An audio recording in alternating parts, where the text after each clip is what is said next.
Hello everyone, this is me Joanna back again with another video, and for today's vlog, I'm going to discuss the different cultural barriers in communication. But first, let us know what is culture.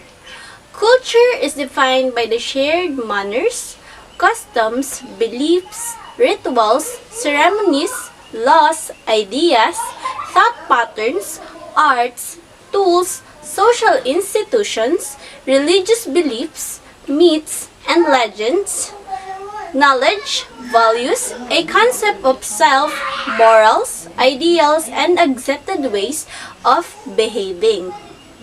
We live, do things, think, and act in varied ways. These practices are particular ways that give us an identity. These are our cultural ways and give us cultural identity. And these are the sources of cultural barriers. First one is language, or what we call semantic.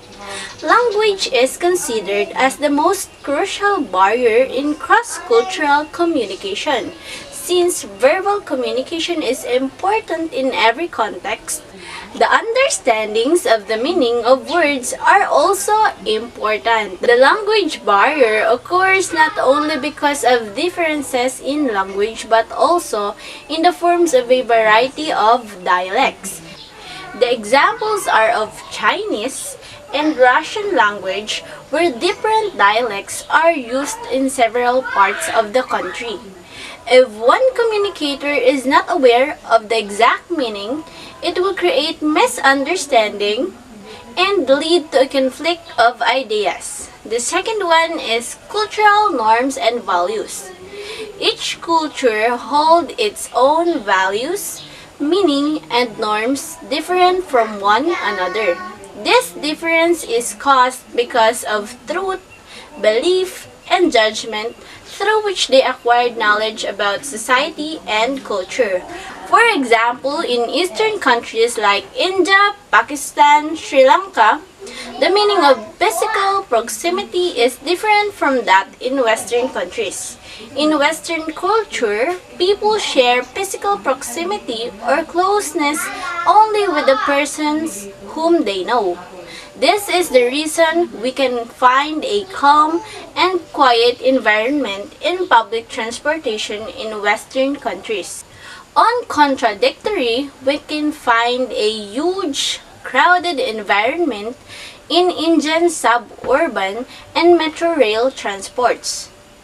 And the third one is the stereotypes. Stereotypes are any negative image or preconceived notions on a particular community and identity. These are created through mass media and their content agenda. For example, the status of transgender is considered in a different level of standard in various cultures. Same like the role and respect to women also varies from culture to culture. In social psychological viewpoint, positive stereotypes are also considered as the cultural barrier. It is representation of a particular group of people or culture in a positive way. This may be different from reality.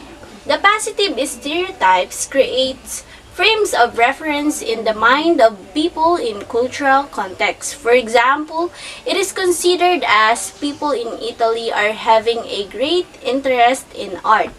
This might be true in some sense, since Italy was gone through various art movements.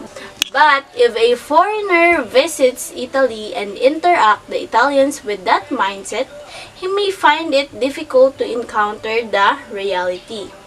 The next one is values and beliefs. The differences in values and beliefs in cultures also create a barrier in communication. The difference in the level of acceptability in culture is an example. The reasons behind these are influenced by religion, political environment, or epistemology.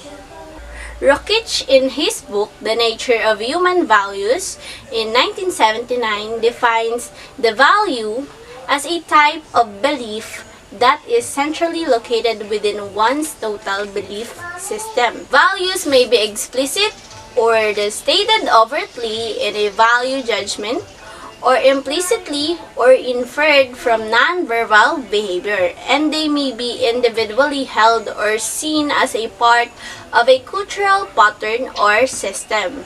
Every country has numerous religions practiced by its people, so the differences in their values and beliefs are also an example of cultural barriers. The next one is the body language and gestures. Body language and gestures are another elements of the cultural barrier. It is impossible to communicate without body language and gestures. It provides meaning and justification for communication. In conservative societies like Arab and African countries, greeting opposite gender by shaking hands or hugging is considered as ill manner or even moral crime. But in the Western world, it is common practice to shake hands while we meet people. Remember that if we seek to understand a people, we have to try to put ourselves as far as we can in that particular historical and cultural background. One has to recognize that whatever the future may hold, countries and people differ, maybe in their approach to life, and their ways of living and thinking. In order to understand them, we have to understand their way of life and approach. If we wish to convince them, we have to use their language as far as we can. Not language in the narrow sense of the word, but the language of the mind. That is one necessity. I hope you learned something about the different cultural barriers in communication, and if you want more of this video, you can visit my YouTube channel. Don't forget to like, share, and subscribe, and don't forget to click the notification bell button for more updated videos. And if you want to ask questions, you may leave a comment down below. Bye-bye!